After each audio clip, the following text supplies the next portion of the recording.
there are people that mock me, make fun of me even, but always believe if I'm going to be a fool, I'm going to be a fool for Christ.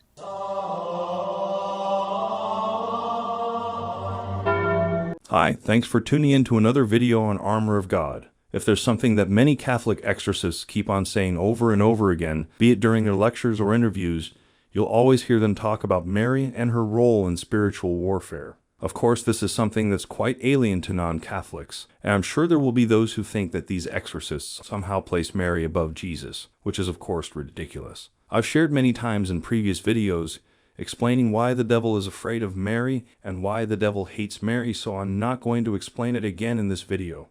Instead, I'll just tell you this. Why do you think these seasoned exorcists who have performed thousands of exorcisms for many years keep on talking about Mary's role in exorcisms, and instead of the usual ignorant claim that Catholics are worshiping Mary, which is totally ridiculous and false of course? Ask yourself this: why would these Catholic exorcists keep on saying the same thing? Anyway, I'd like to share something that Msgr Rossetti said during one particular interview about the night he was attacked by the demons while he was in bed. I was lying in bed at night, not asleep, completely awake. And all of a sudden there was this spiritual evil force that attacked me with a speed which was incredible and a power was incredible. I knew that I was going to be overwhelmed within seconds. So by the grace of God, I knew what it was. It never happened before. It was a demon, obviously. And I leaped out of bed and I grabbed my rosary beads. And the minute I grabbed my rosary beads, bang, stopped. The whole thing lasted about 2 seconds, if that, maybe a second and a half. And I learned a lot that day. First of all, demons, like angels, move with the speed of thought, it was incredibly fast. And also, the weakest demon in the world is more powerful than we are, that we can't fight them ourselves. But compared to Our Lady, they're dust. They're dust. I want you to know, by the way, I have this rosary beads in my hand 24/7. The only time they're not in my pocket or in my hand is when I'm in the shower. That's it. And here again, Msgr Rossetti spoke about Mary. Why? Why do you think they keep on saying that? Is Msgr Rossetti somehow stupid and ignorant? I don't think so. Apart from his role as a priest and exorcist, he's also a licensed psychologist, and to put it simply, one does not simply become a psychologist, and it takes many years of study. So if he's not stupid and ignorant, is he interpreting the Bible according to his own understanding then? Of course not. These priests are obedient to the church, and they are only able to perform exorcisms due to their obedience to the church, without which the exorcisms wouldn't be effective. Satan's an opportunist. He knows your weaknesses. He will jack them up. He will, stick a knife in it and twist it.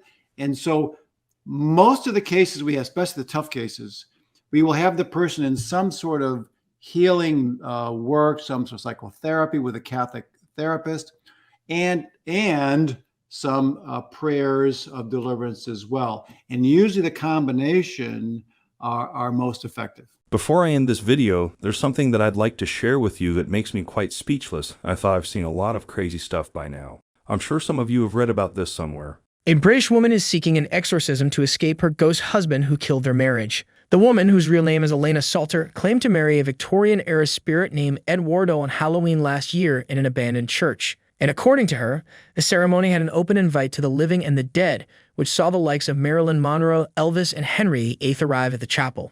But it seemed their marriage was ill-fated from the start, as Salter claimed Eduardo was checking out the ghost of Marilyn Monroe during the ceremony. She said Eduardo just couldn't resist winding me up and made an inappropriate comment about Marilyn Monroe looking hot. I was like, wow, really? It's our wedding day. The comment completely ruined my evening.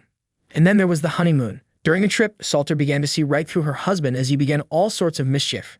Eduardo thought he was being passionate and romantic by wrestling me to the ground to frolic in the sand, but I was trying to share my ice cream with him, and it went everywhere. All over my face and my hair, and of course the sand stuck to it, so I looked like I had a fight with a giant seagull.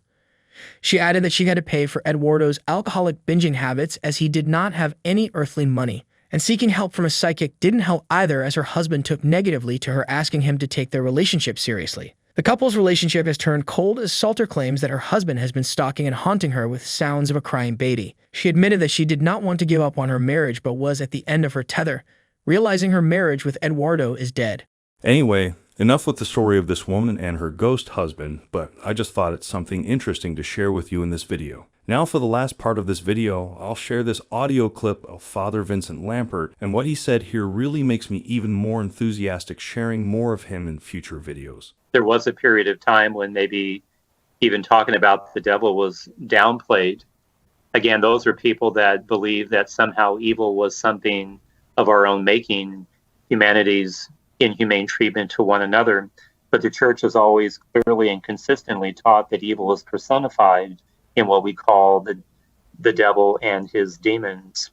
So that has been consistent. There are those who ridicule the church, somehow believe the church is stuck, during the time of Christ or in the Middle Ages.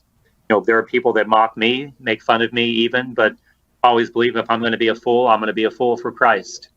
That's who I'm going to be. So evil is something that's real, not afraid to talk about it, because again, Christ conquered evil, and evil is still present today, and we need Christ in our lives to defeat it. I had somebody just send me an email earlier today saying, you don't really believe that evil is something, personified. Again, it's a metaphor, or people have a mental illness. In 1972, Pope Paul started to talk more about the devil in his Wednesday general audiences. And the first time he mentioned the devil, I think everybody just stopped and like, what? What's he talking about? Because there are many people that thought that, after the 1960s, after Second Vatican Council, that the church moved on from talking about the devil. But what's interesting is that Vatican II talks more about the devil than any other council in the history of the church. Well then, that's all for this video this time. Thank you so much for being here with us, and I truly appreciate your continuous support of our works. If you'd like to make a donation to help support our works, I left a link to our PayPal donation down in the description box below. Thank you so much in advance to all of you who are willing to support us. Until the next time, stay safe, stay healthy, and God bless you. I just received an inspiring message from a woman, and she said she was happy if I shared it with you. She was miraculously healed. And, every month we have these online deliverance sessions, and it's really stunning how generous God is and the wonderful graces He is showering on people. And sometimes people even receive a special, really miraculous kind of healing. Here's what she says. Hello, Monsignor. I have had back pain for about 25 years. The last 10 were nearly crippling.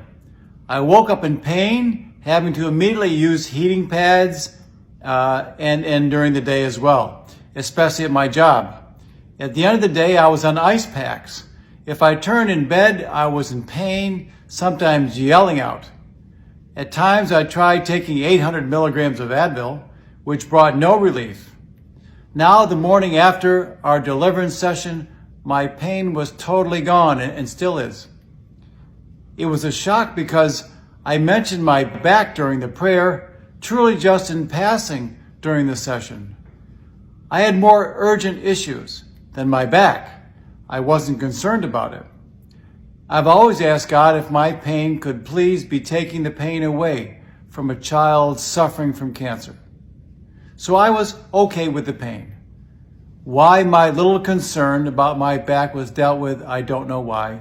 Well, she said, that's my story. I thank God every day for the healing and for God's deliverance for me.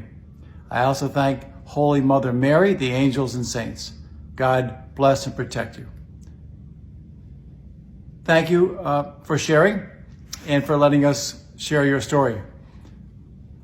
What struck me about her message was how humble it was. She reminds me of the woman in the scriptures. They just wanted to touch the hem of Jesus' garment. Didn't want to bother Jesus, just to touch the hem.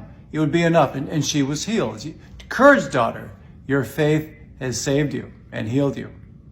So, like the humble woman in the scriptures, this woman's prayer was very, very meek and humble. And God heard that prayer. And how she dealt with pain all those years. For 25 years, she's been suffering. And the last 10, she's barely been able to work. It's been crippling, she said. But she said, I was okay with the pain. She said, I offered it for for children suffering from cancer. What a beautiful offering. So she's an inspiring person for me, and I suspect for many of you. Now you might be thinking to yourself, well, I don't get miracles in my life. Well, you probably might not get the miracle you want, but I'll bet there's little miracles going on all the time. God's grace is working. The thing we know about God is loving and generous. He is showering his graces upon us, but we often don't see them. Little miracles every day. I remember when my brothers had the birth of their children, and what a miracle that was, a beautiful miracle. Or the miracle of finding someone and being in love, and people sacrificing for each other. Little kindnesses every day, little miracles in our lives. So I think if we watch carefully and discern, we'll see how God is working in all of our lives. But what struck me about this woman was her humble prayer, that she was okay with the pain, but she offered it up, and the Lord heard her and healed her. I think as a sign to her, but to all of us, God does love us. He is hearing our prayers. He's walking with us and showering us with his healing graces. So let us go forward as she did, thanking God, thanking Holy Mother Mary, the angels and saints, and being at peace. And may God bless you and heal you all. Father, Son, Holy Spirit.